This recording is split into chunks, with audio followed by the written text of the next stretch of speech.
Welcome to another character building video. Today I'm showing you how to play like Genji, the cyborg ninja from Overwatch in Dungeons & Dragons. There are many ways we can approach this, however I will try to reflect his backstory while making this build. For race, we pick Variant Human with the mobile feat and stealth proficiency. Using point buy, we select 8 strength, 15 dexterity, 14 constitution, 15 intelligence, 10 wisdom and 8 charisma. Racial bonuses will increase dexterity and intelligence to 16 each. He had wealth and power growing up, but lacked responsibility. This is the inheritor background where you get survival and arcana proficiencies. Level 1 starts with fighter, not monk. You get the defense fighting style to increase AC, second wind for minor healing, and both the acrobatics and athletic proficiencies. In terms of equipment, you want a rapier, darts which you will reflavor to shurikens, and light armor. Level 2 stays with fighter. You gain action surge, letting you take another action on your turn once per short rest. Level 3 fighter, you develop your mystical sword skills and take the Eldritch Knight subclass. You get 2 cantrips where Green Flame Blade and Booming Blade will be added to your arsenal, letting you show off the Dragon Blade technique. You get 3 first level wizard spells, 2 of which are limited to Abjuration and Evocation, with lots of reflavoring opportunities. Take Absorb Elements and Shield as limited choice picks to emulate Genji's deflection and reflexes. For the open choice wizard spell, Mechanically Find Familiar is a great pick, and your Owl with Flyby could be reskinned into a small dragon, but I go Featherfall here, so you have a reaction for every situation nice and early. Eldritch Knights also get Weapon Bond, performing a ritual to become bonded with a weapon that you can now summon to your hand with a bonus action as long as it is within the same plane of existence. This bonding can be extended to a second weapon, bond your rapier, and one of your darts. Level 4 in Fighter, you get your first ability score increase where you should take +2 dexterity. You also learn another spell. Protection from Evil and Good is a spell I find myself using a lot, but if you prefer an alternative to throwing darts, you should consider taking Magic Missile and flavor it so that they are magically summoned shuriken.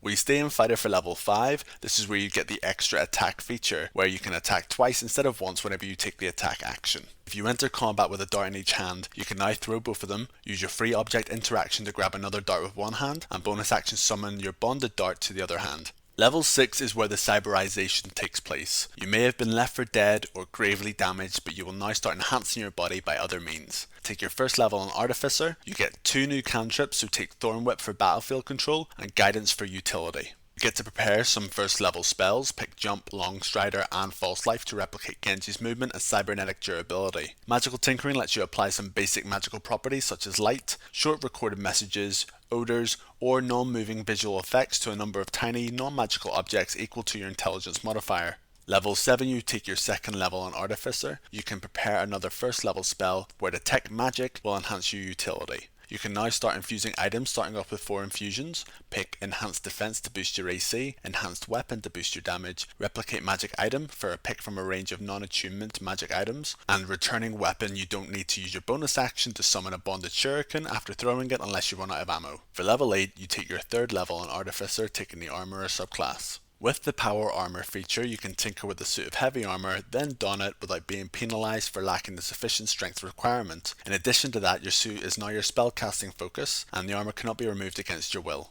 Picking the Infiltrator armor model type gives you a slight increase in movement speed and nullifies the disadvantage that you get on stealth checks. The lightning launcher gives you a further range than your shurikens can normally provide. Full plate armor plus defense fighting style and the enhanced defense infusion gives you a resting AC of 20, which with the shield spell can be boosted temporarily to 25. The right tool for the job feature lets you magically create thieves or artisan tools over a 1 hour duration, which can coincide with long or short rests. Level 9, you take your first level in Rogue because your cybernetic enhancements are now augmenting your natural agility. You also get Sneak Attack 1d6 once per turn on opponents you have advantage on, or if an ally that isn't incapacitated is within 5 feet of the target and you don't currently have disadvantage on your attack. Thieves' Cant is the coded dialect of thieves, letting you converse with other roguish individuals secretly. Level 10 is your second level in Rogue. You can now dash, disengage, and hide as a bonus action using the Cunning Action feature. Level 11 is your third level in Rogue and you will select the Thief subclass. The The Fast Hands feature upgrades your bonus action Cunning Action to also include sleight of hand checks, using object actions, using Thieves' Tools to disarm traps, and using Thieves' Tools to open locks. The second story work feature lets you climb at full speed and lets you cover extra jumping distance equal to your dexterity modifier. Your sneak attack also increases to 2d6. Level 12 we go back to Fighter, taking our 6th level, which is another ability score increase. Here we max our dexterity.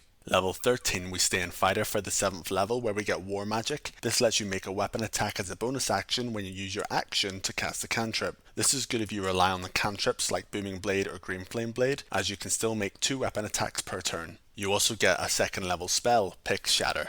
Level 14 we go Fighter for the 8th level. Here you get another ASI where you will grab the Warcaster feat, letting you ignore somatic requirements and spells and boosting your concentration saving throws. You will also get another spell, Pick Blur, for a great concentration based spell, although Misty Step is also a great choice to boost mobility.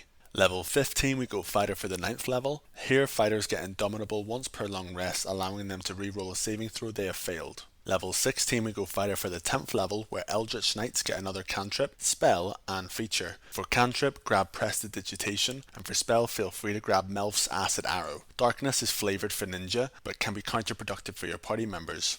The Eldritch Strike feature means if you hit a creature with a weapon attack, you give them disadvantage on the next saving throw against the spell you cast before the end of your next turn. Level 17 take Rogue for the 4th level. You get an ability score increase, taking 2 intelligence for a total of 18. Level 18 take Rogue for the 5th level, where you get Uncanny Dodge. If you are hit with an attack that you can see, you can spend your reaction to halve the attack's damage against you. Your sneak attack also increases to 3d6. Level 19 take Artificer for the 4th level, maxing your intelligence. And level 20 is back into Fighter for the 11th level, where your extra attack is upgraded to 3 attacks per attack action. So what can we do well? We have great defensive capabilities due to heavy armor, defense fighting style, infusion, the shield spell, the absorb element spell, the blur spell, and uncanny dodge. We have good offensive capabilities by balancing range damage, magic damage, and melee damage, in addition to good mobility. We have good utility through expertise, tool proficiencies, and extended cunning action options. In addition to this, we have reasonable battlefield control through Booming Blade, a bonus action attack,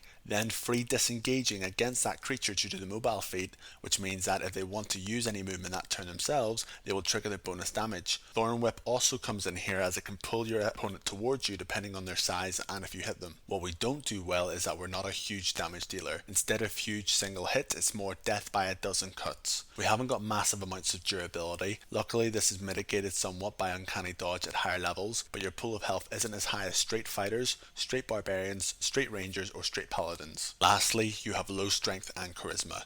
Although you have proficiency in strength saving throws and athletics, charisma saving throws are something you want to avoid having to make. So why didn't I go monk? Genji could easily be a Warforged Kensei monk. However, I wanted more of a challenge and a build that reflected his whole story. Ninjas don't have to always be monks, but if that's the route you want to go, Kensei can also be efficiently paired with Eldritch Knight fighters, swashbuckler rogues, or both at the same time. The monk offers greater movement speed and deflect missiles. So there you have it, Genji from Overwatch and Dungeons and Dragons. Subscribe for future content and leave a comment for any suggestions. I'll see you next time, and thanks for watching.